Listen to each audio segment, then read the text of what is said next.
They say east or west, home is the best. And this adage has become real as Kenyans living abroad show increasing interest in investing back home. Mega government projects continue to attract the attention of the diaspora, with technology making it easy for those living abroad to monitor and track developments back home. Today, we turn our attention to investment opportunities at Konza Technopolis, the first smart city of its kind in the region. It is anchored on a modern horizontal infrastructure which is expected to be completed by 2022. We are moving from just allocation of parcels to designs approval. Find out the role of the diaspora in this project, especially in skills and knowledge transfer, and why they are joining the growing list of local and international investors taking up space in the Technopolis. Konza City has been one of the trusted strategic partners of Kenya Diaspora Alliance. All this ahead of an investor conference scheduled to take place this Monday, 21st June 2021 from 8 a.m. to 2 p.m. This is the time to come and be part of this amazing transformation that we're putting into our country. In Konza, my interest is in multifunctional buildings. We shifted our primary headquarters to Konza City. We will have the room that we need to expand.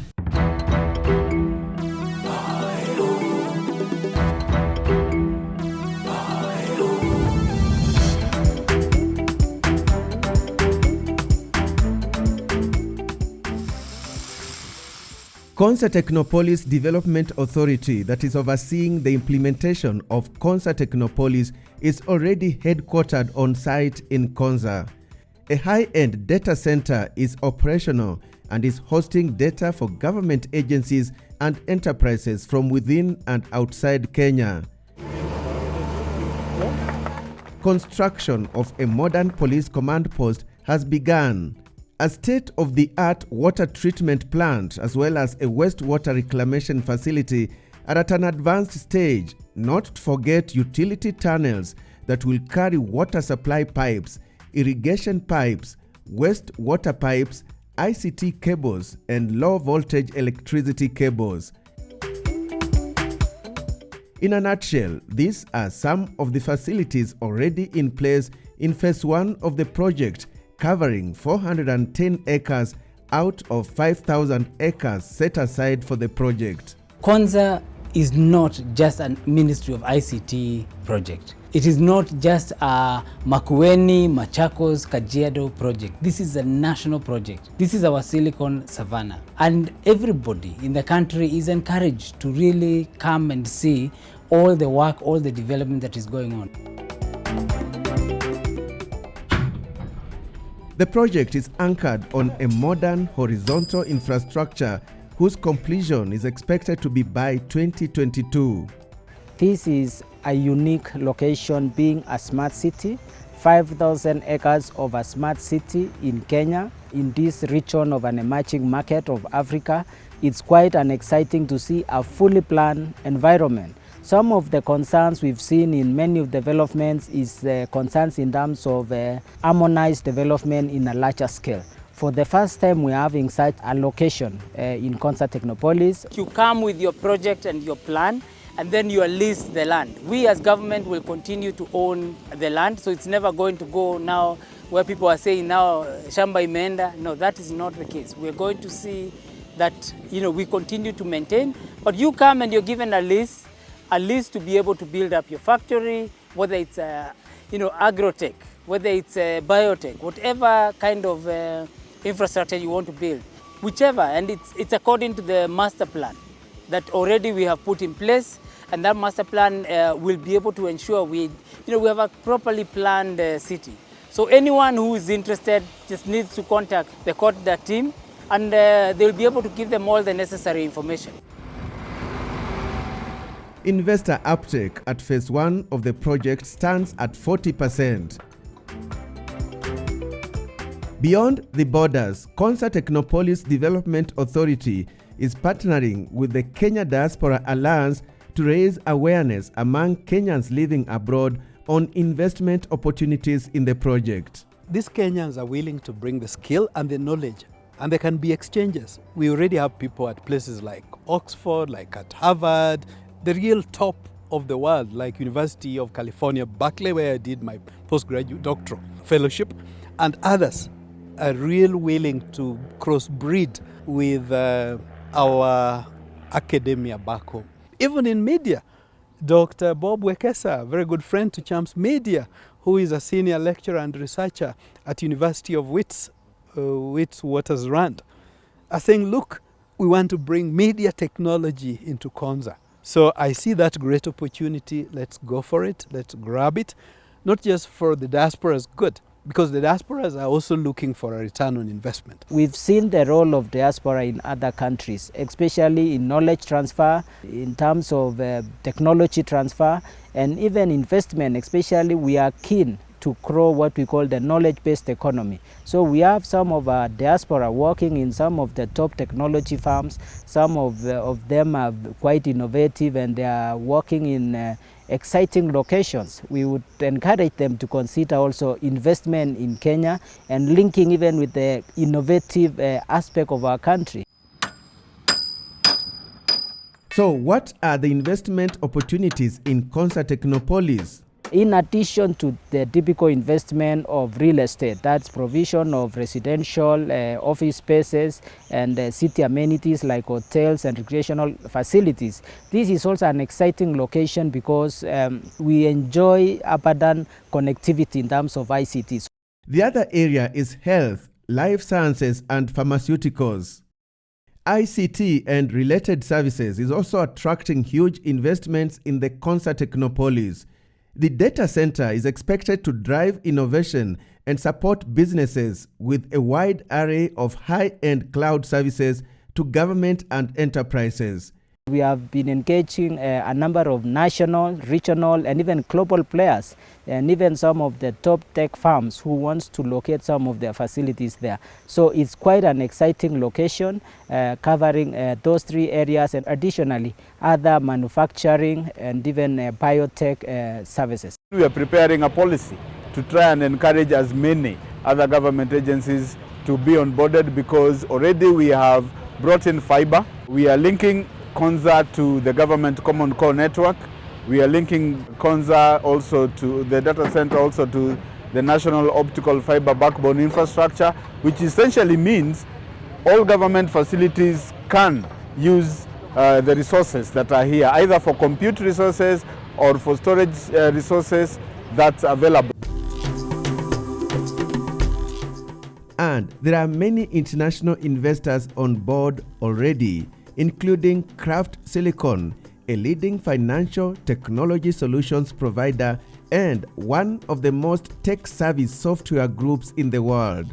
We shifted our primary headquarters to Konza City. We will have the room that we need to expand. We intend to have about 1,000 people within the next 3 years. We're currently at around 400 combined manpower. So Craft Silicon is growing. We will need to make sure we have a comfortable and a spacious outfit to house all the people, as well as our state-of-the-art data center. So for us, Konza City sounds like a great concept. We have short-term leases, which is a short-term lease is anything less than 20 years, and this is for short-term kind of arrangement. But most of the developments range from 60 years to 90 years. For main buildings, office buildings, we've set up at 90 years, and so the investors can engage us, and depending on their investment, the lease period is between 60 years and 90 years. On that note, we take a short break. We have more on investment opportunities at Konza Technopolis and the role of Kenyans living abroad right after the break.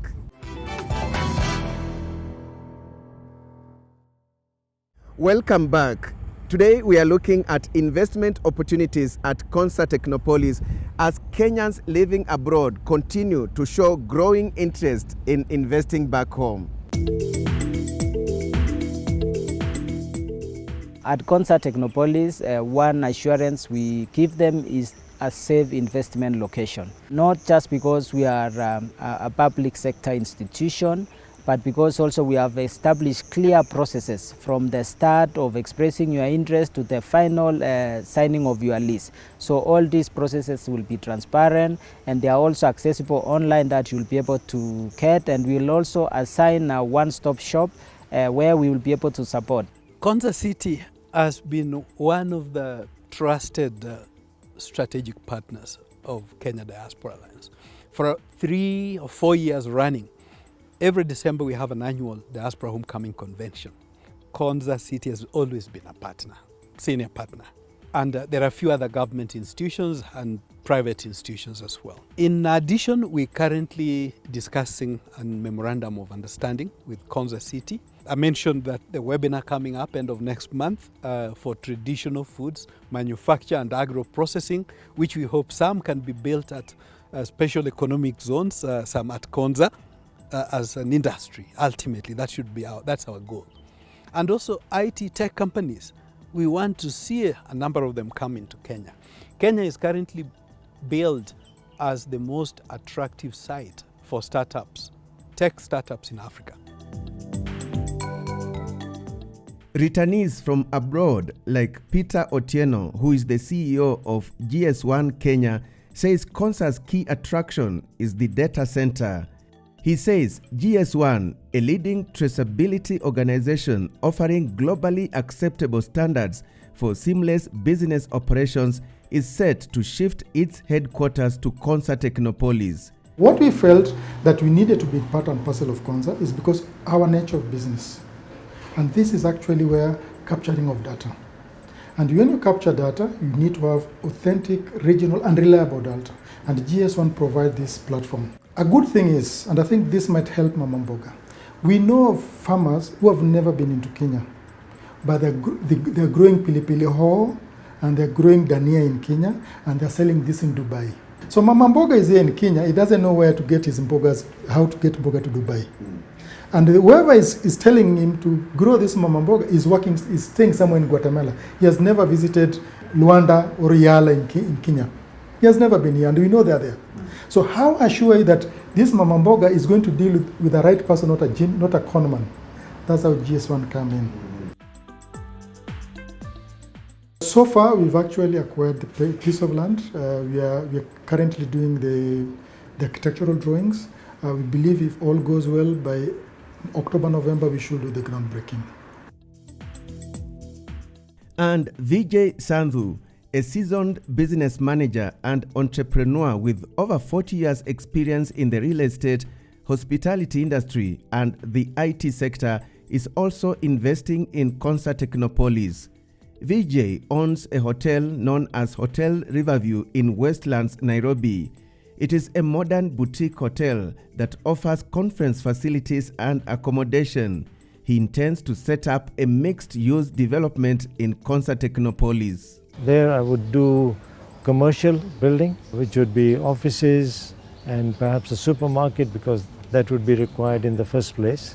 Some of these facilities, including some housing for 2-bedroom, 3-bedroom housing. From what I have seen in Konza, and I've been there 3 times on site, all the infrastructure is well planned.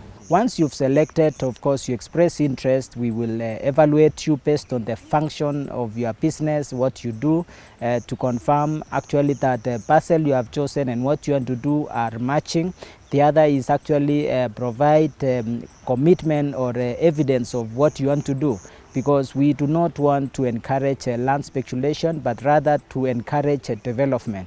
So that's one of the purposes. And then once we allocate you, you do your designs, we support you, we work with you throughout the journey, you establish your facility, and thereafter we will support you during the operation of your business.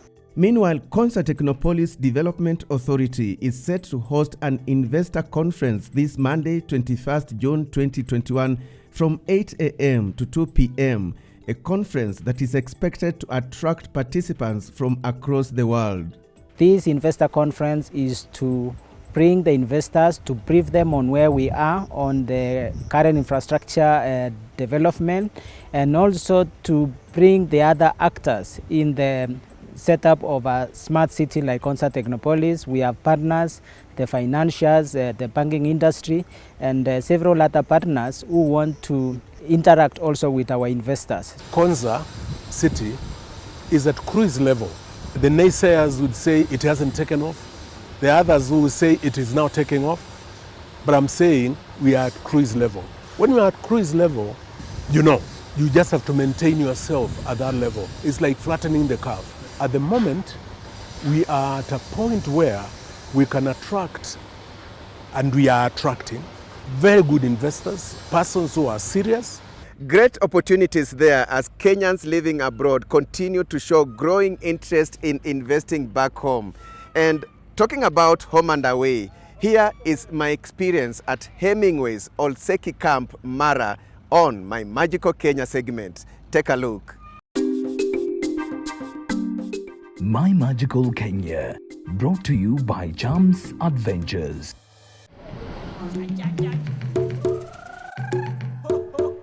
It was a rare adventure beginning in Karen, and I was in the company of my crew and a team from Hemingway's collection, which owns Olseki Hemingway's Mara.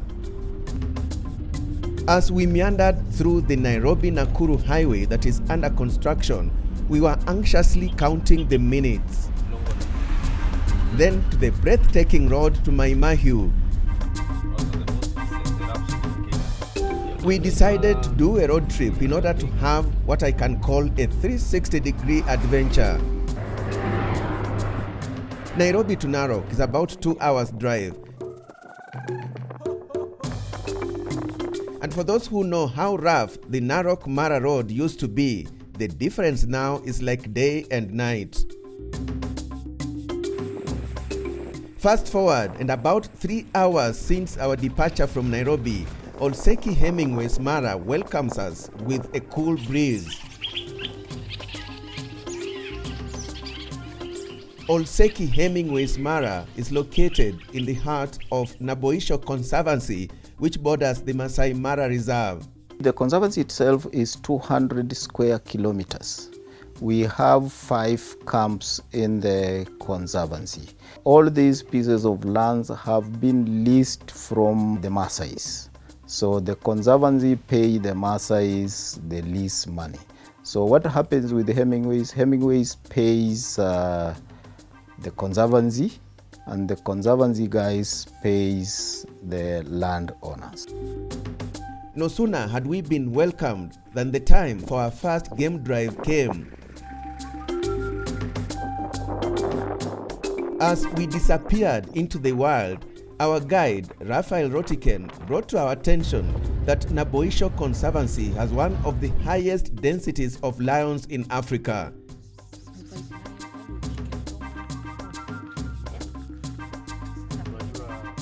We also learned that the Conservancy has impressive number of elephants, giraffes, among other animals.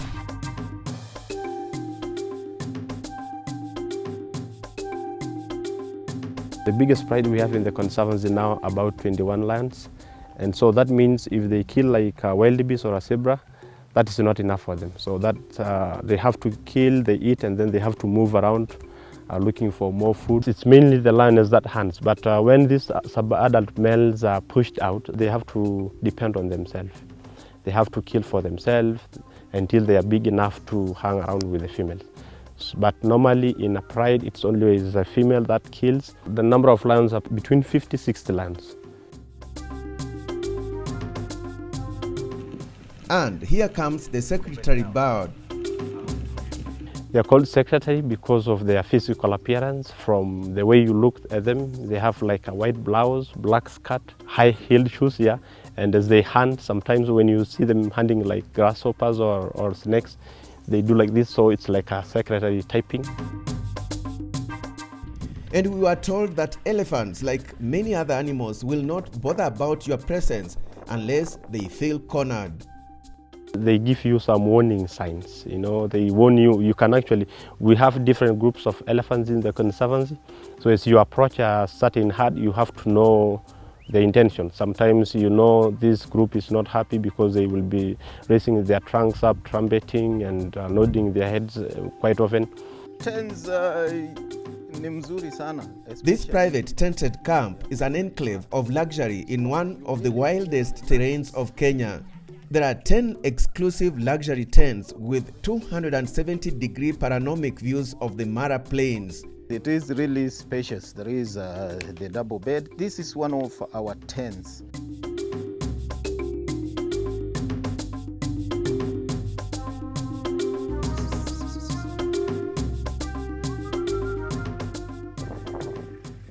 Naboisho Conservancy limits the number of tourists permitted to enter, thereby reducing the crowds of vehicles and leaving the plains free for wildlife to thrive. Currently, our rates have been reduced to accommodate the local tourists. They can come in, they will enjoy all these nice views, all the animals. And you know, this place is serene.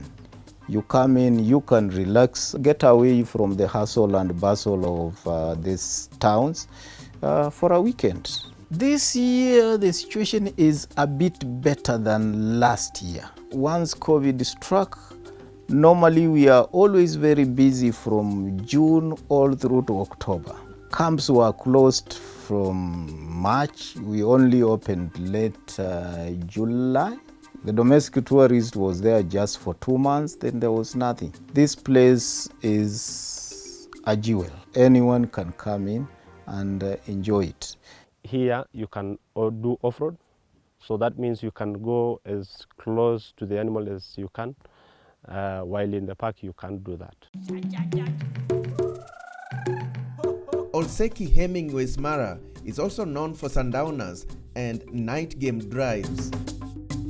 You don't do a night drive any other place apart from this place, so the night drives are different experience. Tourists also get a chance to experience bushwalks and village visits.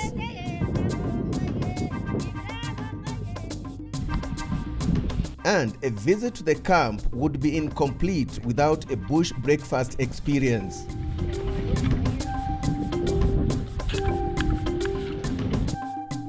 What an experience, what a getaway. Quite important for those who want to dare in Kenya and for Kenyans living abroad and are looking for magical experiences back home.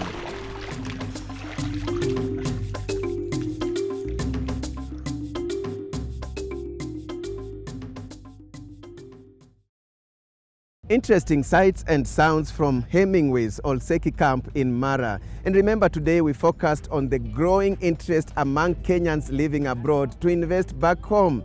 And it is always a pleasure being with you. I look forward to meeting you again next week. Many thanks for watching.